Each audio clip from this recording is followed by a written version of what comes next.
Las Navidades tienen elementos típicos, y los dulces son uno de ellos. Polvorones, mazapanes, peladillas, roscones tempraneros, toda una colección de sabores que solo aparecen en diciembre y que nos anuncian que el año está llegando a su recta final. Entre todas esas comidas festivas está, como es obvio, el turrón.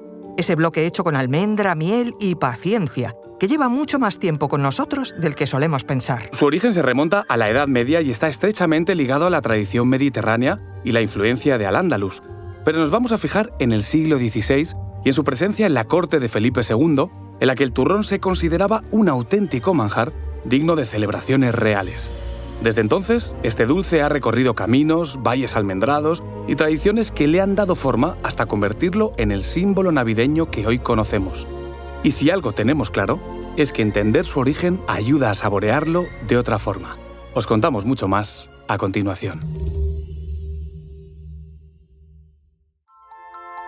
Soy Federico Cardelús, periodista y divulgador. Y yo soy María José Rubio, historiadora y escritora.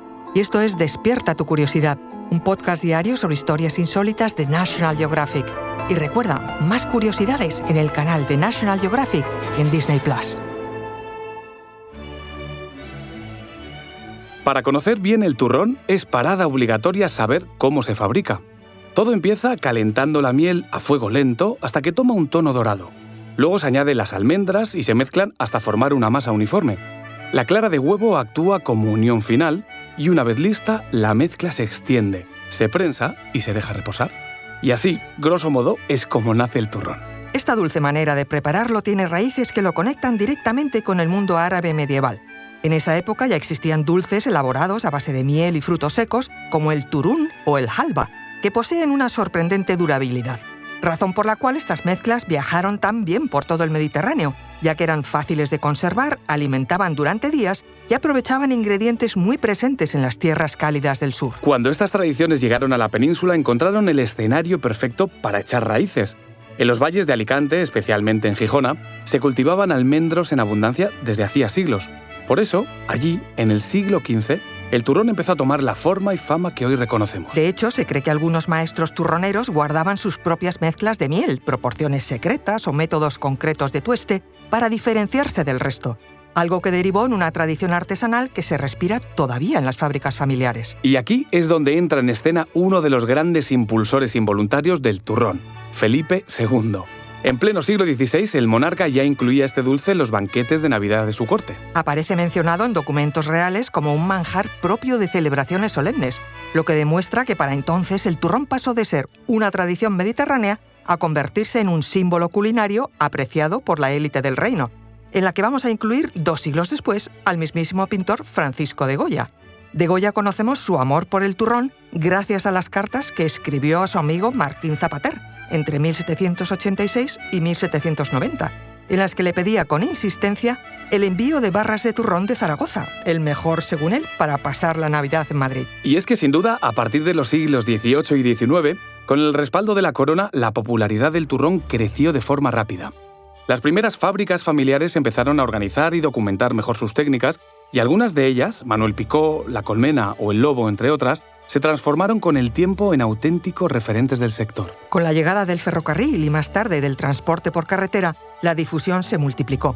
Llegó a ciudades como Madrid, Barcelona, San Sebastián o Sevilla. Para finales del siglo XX se convirtió en un elemento común en cualquier mesa española en diciembre. Con el salto al siglo XX y XXI, los molinos de granito se han modernizado, los sistemas de tueste se han hecho más precisos y las prensas han permitido regular mejor la densidad.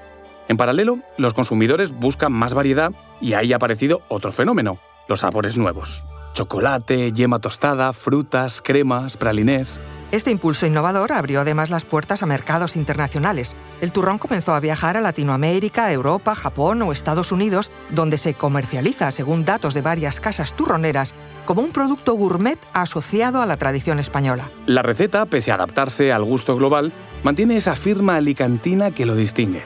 Incluso el turismo gastronómico ha jugado un papel clave. El Museo del Turrón de Gijona, las visitas guiadas a fábricas y las ferias anuales son hoy parte del atractivo de la zona. En la actualidad, el turrón sigue siendo un pilar del imaginario navideño español, pero también una industria que combina tradición y modernidad.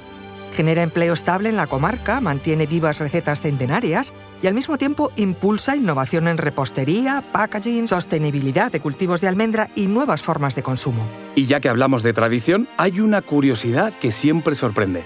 Durante siglos el turrón no se cortaba en tabletas como ahora. En muchas casas y obradores se vendía en piezas enormes y se troceaba a golpe de cuchillo o de lo que hubiera a mano. Algunas fábricas antiguas conservan fotos de los maestros usando auténticas sierras pequeñas para partir esos bloques compactos. Y hay otra que habla de que en Gijona todavía se conserva una antigua costumbre conocida como la bajada del turrón. Era el momento en el que los productores regresaban al pueblo tras vender sus lotes navideños por media España.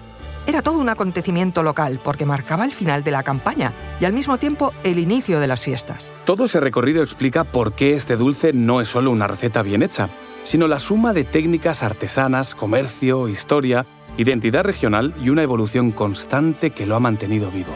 Así que cada vez que comes un trozo de turrón, no estás tomando solo un dulce típico de Navidad.